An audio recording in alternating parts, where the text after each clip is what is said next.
Should Tomlin be on the hot seat? I think a mutual parting of ways could benefit everybody. Like, I think it could. I think that Mike Tomlin, for all of his strengths, it's pretty clear he's not going to be able to manufacture a team that has a competent offense unless he has a quarterback in place. And that's not, listen, I'm not going to kill him for it. There's a lot of good coaches that are that way. Not third rail, but a lot of people think that applied to Bill Belichick. You know what I mean? He, as great as he was defensively, if he didn't have the quarterback in place, it wasn't going to be able to work offensively. I think it's safe to say they're not winning a playoff game this year. I feel confident in that. Right now, there are 7 other teams that haven't won a playoff game since the 2017 season and now. The Jets, the Raiders, the Dolphins, the Panthers, the Cardinals, and then the Broncos and Bears, who could end that streak. Haven't won a playoff game in the last 8 years, however long that is. Those teams have been through 28 head coaches. So you normally don't get, now there has to be a happy medium between just always changing head coaches. Part of it, yeah. But I think that if the Steelers said, you know what, we're going to try for the first time ever this whole offensive-minded head coach thing, and if Mike Tomlin's like, I'm going to go somewhere where the quarterback's already there, and I don't have to spend so much of my time and energy trying to figure out how we're going to eke out 18 points with Mason Rudolph or Kenny Pickett or 42-year-old Aaron Rodgers or 39-year-old Big Ben at the end, I think it could be best for everybody. So for me, firing him seems extreme.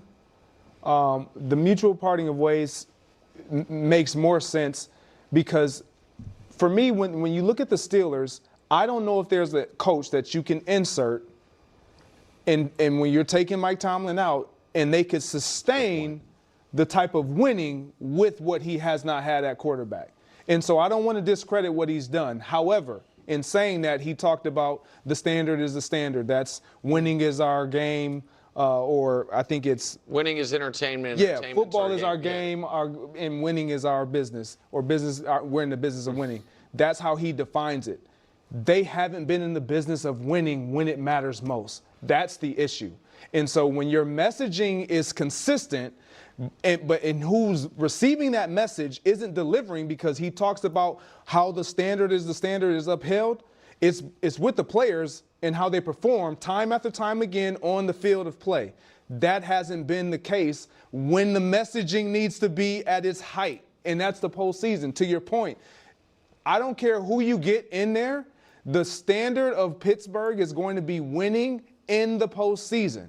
Not just sustaining the tradition of winning in the regular season, which he's done better than any coach we've ever witnessed. And so I just don't think that they're going to be willing to immediately make that change. But at the same time, the messaging may have grown a little stale with the guys within that locker room. And in another locker room, it just hits.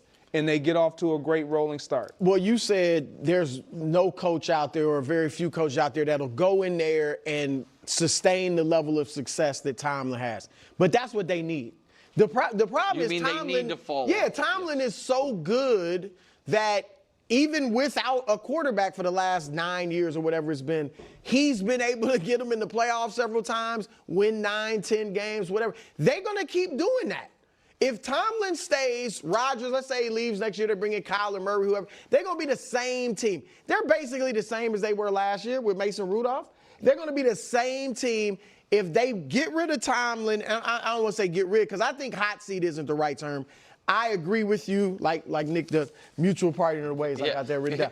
No, but like they don't generally fire. Okay, we're kind of talking in circles here, and we're talking around this because nobody wants to, disrespect Mike Tomlin. They don't even want to say that he should be on the hot seat when, of course, you should be on the hot seat. That's how this works. Bill Bitch was on the hot seat. Nick Sirianni just won a Super Bowl. He's on the hot seat.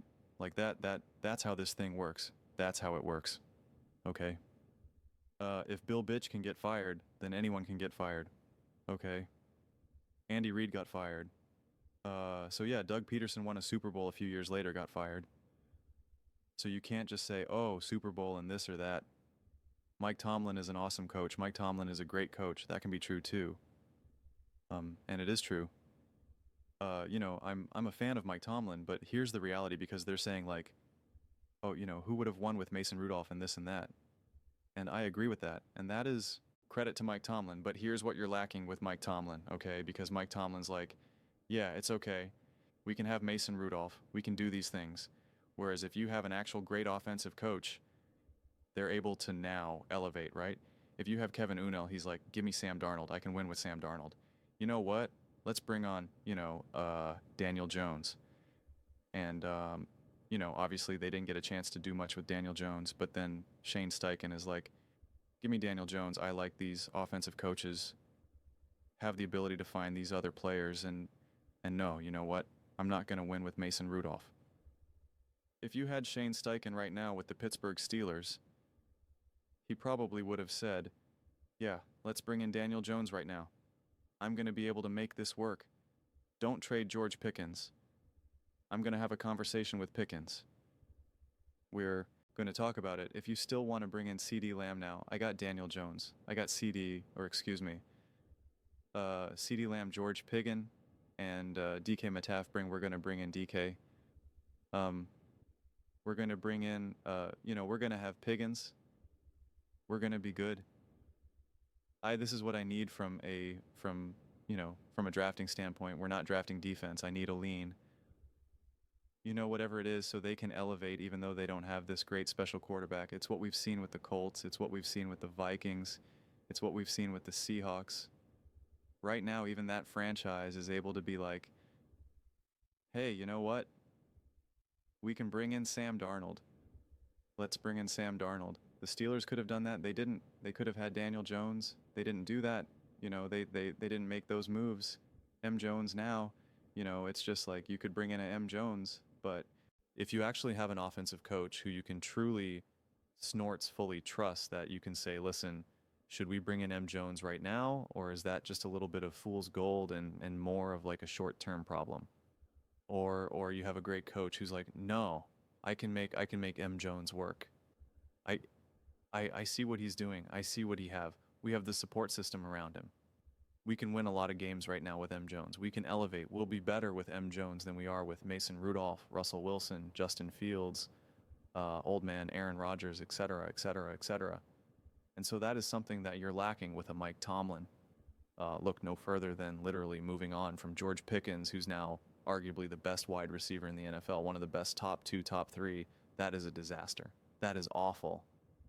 That is awful. It becomes inexcusable. It becomes inexcusable. It really does. And so Mike Tomlin deserves blame for that. He deserves blame.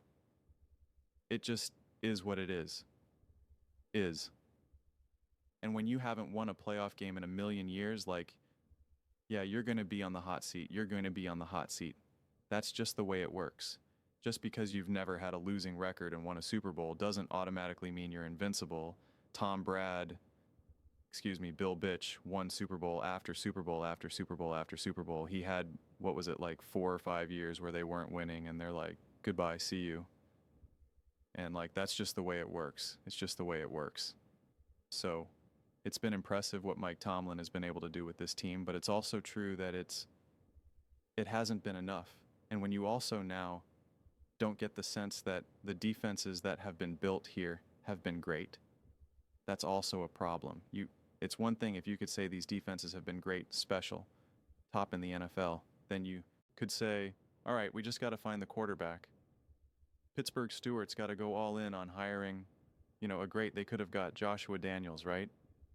They could have done something like that and said, we got to just get someone to run the offense.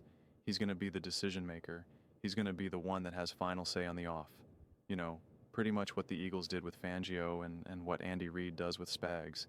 It's like, you control the defense. You are the defensive mind. You are the defensive legend. You figure it out. You are the defense. That is what it is. That's what you would need Mike Tama to do with the offense, but his defense is still lacking. And so then you're really kind of like, what's the story here now? So yeah, all of that culminates in being on the hot seat, and it just makes sense. Now the big thing is you don't just fire Tomlin for the sake of firing Tomlin, like what a lot of these teams do, where they just fire someone and they're just like, we're just firing them. We got to move on. And it's like, you have to have a plan. The Patriots had a plan. They said, we're getting rabble, right? Like there was a legitimate plan of like, we know what our next steps are right now. We're firing this coach and we know who we want to hire. We know who we're going after right now. I don't know who that guy is for any team right now. Quite frankly, I really don't. And yeah, it's just, it's just, see if there's other offensive minds. Like if you want to still hold on to Tomlin, then you bring in, Mike McDaniel potentially and be like, what, hey, want to run our offense if he gets fired in Miami? But then you still need to kind of figure out a quarterback situation. And, you don't want to have him just try to figure out something with Mason Rudolph. But again, that's where you need to have the confidence of like, I can take a M. Jones, I can take a Daniel Jones, lots of Joneses. I can take a Baker Mayfield, right? Like I can win with this quarterback. I can elevate with this quarterback. And you can tell the difference between a Mason Rudolph and a Sam Darnold, or you're the type of coach who can turn a Mason Rudolph into a Sam Darnold, right? Like that is the power of a great offensive coach. And it's, insanely important for a team's success. And when you don't have that, you suffer major repercussions. The Philadelphia Eagles with Nick Sirianni do not have an offensive mastermind. The offense is now having problems, and they do not have the head coach that can solve that. That is a massive issue for them, and will always leave him, susceptible to saying goodbye. Thanks for the ring. We'll write you a great letter of recommendation. Best of luck. And so, that's the way it works. That's why these guys get paid $1 gajillion, pay me $10 million a year, and have you all scream at me every single year that I'm terrible and that I should be fired. And it's like, all right, that's a deal I made. You guys bring on that heat. I'm on the hot seat every single year. You pay me $10 million a year. That's a perfect deal. I'll take that deal. Let's go. Pay me the $10 million year after year after year after year. But every single year, you guys can tell me how bad I am and how I need to get fired. And other people can defend me and say that's too mean. He's deserving the benefit of the doubt. Whatever. That's part of it. That's part of the deal you make. That's part of the agreement. But those are just my thoughts. I'd absolutely love to hear yours. What do you guys all think about the Pittsburgh Steelers? Should Mike Tomlin be on the hot seat? Let me know your thoughts in the comments below. I read every single comment, so whether you agree with me or disagree with me, either way, let's get in some discussions, let's get in some fights. But ultimately, let's just have some fun. And please do consider subscribing. We're building an amazing community here. And absolutely love to see you part of it. I want to build something that we all genuinely feel connected to. Something that we're really excited to be part of. I think we're well on our way to doing it. Please don't forget to give this video a thumbs up, as it really does help with the visibility and the algorithm. Thank you so much.